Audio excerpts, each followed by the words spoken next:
அனாமிகாவை ஒரு வழி பண்ணணும் அப்படின்னு சொல்லிட்டு மகாவும் ஐஸ்வர்யாவும் யோசிக்கிறாங்க. இந்த சூழ்நிலை சித்ரா எப்படியாவது வந்து அனாமிகாவுக்கு ஃபோன் பண்ணி விஷயத்த சொல்லணும் அப்படின்னு சொல்லிட்டு முயற்சி பண்ணிட்டு இருக்காங்க. இங்கே வந்து சித்ரா ஃபோன் பண்ணும்போது கரெக்டாக பார்த்துட்டாரு. நம்ம வந்து சூர்யா பார்த்துட்டு யாருக்கு ஃபோன் பண்ணுறீங்க அப்படின்னா ஒன்னிலேயே சொல்லிட்டு வச்சிடறாங்க. அடுத்து ஐயோ இப்படி ஆயிடுச்சே, எப்படி அனாமிகாட்ட சொல்கிறது அப்படின்னு சொல்லிட்டு யோசிக்கிறாங்க. இங்கே வந்து அனாமிகா வந்து பார்த்து முறைக்கிறாங்க. என்ன நினச்சிட்டு இருக்க உன் மனசில், இஷ்டத்துக்கு நீ கேஸ் கொடுப்ப, அதை வந்து கேள்வி கேட்கக்கூடாதா, உடமை திறமை நடிப்பியா அப்படின்னு சொல்லிட்டு கேட்குறாங்க.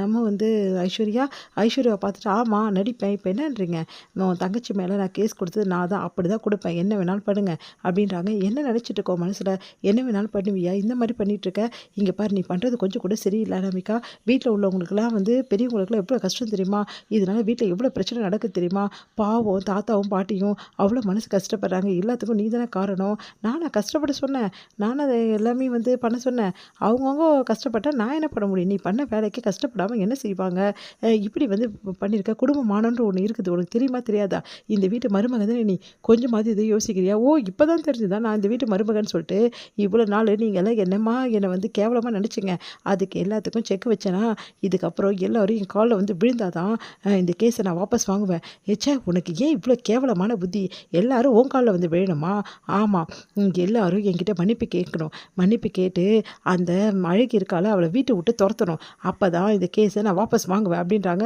ஓ இவ்வளோ பிளான் பண்ணி தான் நீ கேஸ் வந்து போட்டிருக்கியா, இதெல்லாம் உன் கனவுல கூட நினைக்காது, ஓ நடக்குதா நடக்கலையான்னு பார்க்குறேன் அப்படின்றாங்க. அதை கேட்டுட்டு வந்து மகா வந்து சிரிக்கிறாங்க. ஓ இதுக்காக தான் நீ இவ்வளவும் பண்ணுறியா, அந்த குழந்தைய தான் நான் தானே எடுத்து வந்து வளர்த்துட்ருக்கேன், இப்போ எதுக்காக இப்படிலாம் பண்ணிகிட்ருக்க, அதெல்லாம் எனக்கு தெரியாது, என்னை பொறுத்த வரைக்கும் அந்த குழந்தை இந்த வீட்டில் இருக்கக்கூடாது, அதுக்காக நான் என்ன வேணாலும் பண்ணுவேன், அதுக்காக தான் பிரபாக்கும் வந்து இந்த மாதிரி பிரச்சனை பண்ணியிருக்க, பிரபா என்னவெல்லாம் வாய் பேசுவா, அவள் உள்ளே இருந்தால் தான் நீங்களும் அடங்குவீங்க அப்படின்றாங்க. அதை கேட்டுட்டு ஓ அப்படியா, இங்கே பாரு அனாமிகா, நீ பண்ண தப்புக்கு கண்டிப்பாக நீ அனுபவிப்பேன், பார்க்கலாம் அப்படின்றாங்க அனாமிகா. இங்கே வந்து மகா கிட்ட வந்து ஐஸ்வர்யா கேட்குறாங்க, என்ன மகா இவ இப்படி இருக்கா, எப்படி இவளை அடக்க போகிறோம் அப்படின்னா, அதுக்கெல்லாம் என்கிட்ட ஒரு ஐடியா இருக்குது. என்ன ஐடியா, எல்லாம் அழகி தான் ஐடியா, அழகியா, ஆமாம் அழகிய என்ன பண்ண போகிறேன் பாரு அப்படி சொல்லிட்டு கூட்டிகிட்டு வராங்க. இந்தா அழகி உன் பொண்ணு தானே, உன் வீட்டுக்காருக்கு பிறந்த பொண்ணு தானே, அதனால் விஜயோட குழந்தை உன்னோட குழந்தை தான், இதுக்கப்புறம் அழகியை பார்த்துக்கணுன்ற அவசியம் எனக்கு கிடையாது, இவ்வளோ நாள் வந்து நீங்கள் 2 பேரும் நல்லா வாழணும்னு சொல்லிட்டு அழகியை நான் பார்த்துக்கலான்னு நினச்சேன், தத்தெடுக்கலான்னு நினச்சேன், ஆனால் அதெல்லாம் எவ்வளோ பெரிய தப்புன்னு இப்போ புரிஞ்சுது, உங்கள் குழந்தைய நான் ஏன் பார்த்துக்கணும், நீ ஏன் பார்த்துக்கோ, உன் புருஷனுக்கு குழந்தை உனக்கும் குழந்தை தானே, நீ தானே இந்த குழந்தையோட அம்மா அப்படின்றாங்க. உடனே வந்து அம்மா அப்படின்னு சொல்லிட்டு குழந்தை சொல்கிறா. அதை கேட்டுட்டு செம்மையா டென்ஷன், என்ன யாருடி அம்மா அப்படின்றாங்க. அம்மா நீங்கள் தானே எனக்கு அம்மா, விஜய் அப்பான்னா நீங்கள் தானே எனக்கு அம்மா, இதில் என்ன தப்பு இருக்குது அப்படின்னு சொல்லிட்டு அழகி சொல்கிறா. ஐயோ இவ்வளோ வந்து என்கிட்ட விட்டாங்களே அப்படின்னு சொல்லிட்டு டென்ஷன் ஆகிடுறாங்க. உடனே வந்து சாப்பாடு செய்யும்போது வந்து ரொம்ப தொல்லை கொடுக்குறா, வேலையே செய்ய விட மாட்டேன், எல்லா வேலையும் வந்து குழந்தை வந்து டிஸ்டர்ப் பண்ணிகிட்டே இருக்கா. இதெல்லாம் பார்க்கும்போது ஒன்றுமே புரியல. வந்து அனாமிகா செம்மையாக டென்ஷன் ஆகிடுறாங்க. இவ்வளோ எதுக்கு என்கிட்ட விட்டாங்க, ஐயோ ஒரு நாளே நான் சமாளிக்க முடியும், காலம் ஃபுல்லாக இவ்வளோ என்னால் சமாளிக்க முடியாது அப்படின்னு அனாமிகா வந்து வேறு வழி இல்லாமல் வந்து சொல்கிறாங்க.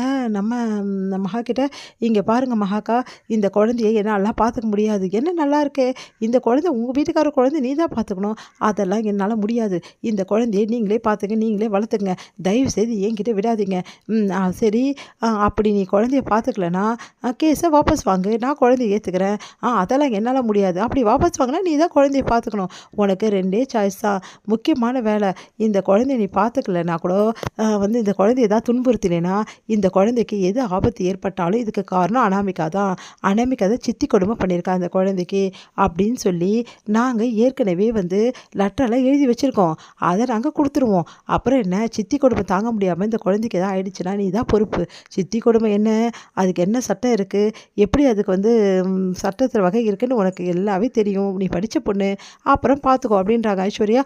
அதை கேட்டு வந்து அதிர்ச்சி அடைகிறாங்க. என்னது சித்தி கொடுமையா, நான் ஒன்றும் இவ்வளோ கொடுமைப்படுத்துறியே, நீ டென்ஷனாக வருது கொடுமை தானே, நாங்கள் இதை சொல்லி வேற உன் மேலே கேஸ் போடுறதுக்கு வாய்ப்பு இருக்குது, அதுக்கப்புறம் நீ சித்தி கொடுமை பண்ணி இந்த மாதிரிலாம் பண்ண, அதனால தான் விஜய் ஒன்று அடிக்க வந்தார் அப்படின்னு சொல்லிட்டு நாங்கள் சொல்லிவிடுவோம், அப்புறம் என்ன விஜய் மேலே கம்ப்ளைண்ட் கொடுத்ததெல்லாம் வேஸ்ட் ஆகிடும், ஐயோ இப்போ என்ன பண்ணுறது, சரி நான் கம்ப்ளைண்ட்டை வாபஸ் வாங்கினேன் சொல்கிறாங்க. அப்பா போட்ட பிளான் சக்ஸஸ் அப்படின்னு சொல்லிட்டு சந்தோஷமாக வராங்க ஐஸ்வர்யாவும் மகாவும். இதோட முடியுது.